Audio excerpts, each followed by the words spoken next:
In this week's edition of Amazing Feats, we are reporting on the extraordinary achievement of the climber Annabelle Bond.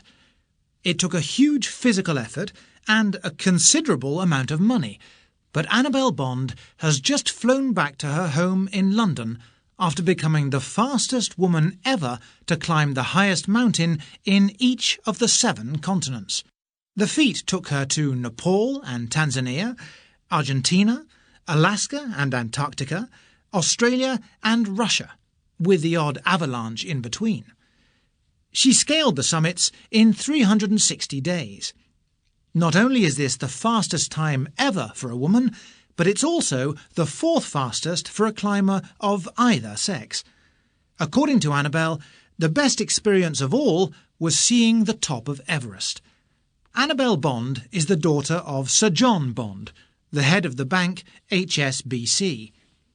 She was born in Singapore in 1969 and grew up in Jakarta and Hong Kong, coming to Europe at the age of 8 to attend boarding school, first in England and then in Switzerland. Her grandmother, Christine, was a pioneering female climber in the 1920s. Returning to Hong Kong in 1991, Ms. Bond spent the next 8 years working as an estate agent. It was then that she started running mountain half marathons and setting records, fitting her training in between her appointments with clients. Initially, she had been the kind of person who did not think that she could run for more than an hour.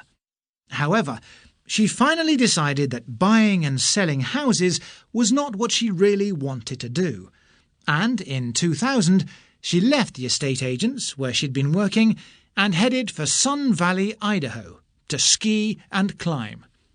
A trip to Everest Base Camp, where she fell madly in love with the dramatic scenery, further whetted her appetite for climbing, and she decided to attempt to climb the highest peak in each of the 7 continents: Mount Everest in Asia, Mount Elbrus in Europe, Aconcagua in South America, Mount McKinley in North America, Kilimanjaro in Africa, Mount Kosciuszko in Australia, and Vinson Massif in Antarctica. Ms. Bond was twice admitted to hospital with frostbite and said she felt lucky to survive Everest after 2 climbers who joined their party died on the descent. In Ms. Bond's view, however, the biggest problem had been keeping to the schedule, as each mountain had to be climbed in the right season. It was also a challenge to stay fit and healthy while living on little other than freeze-dried food. She said the ascents had raised £850,000 for the Eve Foundation, a charity that was set up in memory of a friend who died of cancer. With the money she raised, she was also able to pay for the education of the children of her Sherpas in Nepal.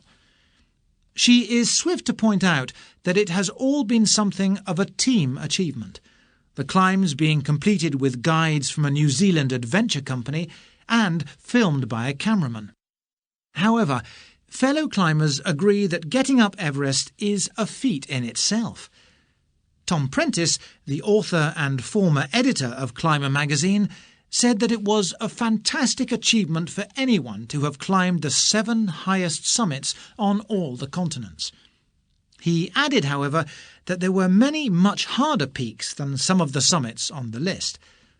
Ms. Bond is aware that she has had mixed reviews in the climbing world, but she's been impressed by the lack of chauvinism she has encountered, and said everyone had been very supportive. When she returned to London, she said she was happy to be back, but was feeling a bit jet-lagged. The pleasures of life back in London for Ms. Bond are those of home comforts like a shower and a loo, and seeing family and friends again after nearly a year living mainly in tents. So, what next for Annabelle Bond? She's in demand as a celebrity speaker, but says that she isn't sure quite what she will be doing in the future. Although she says she certainly isn't rushing off to climb any mountains, she nevertheless wants to do something that will push her to the limit again. Watch this space.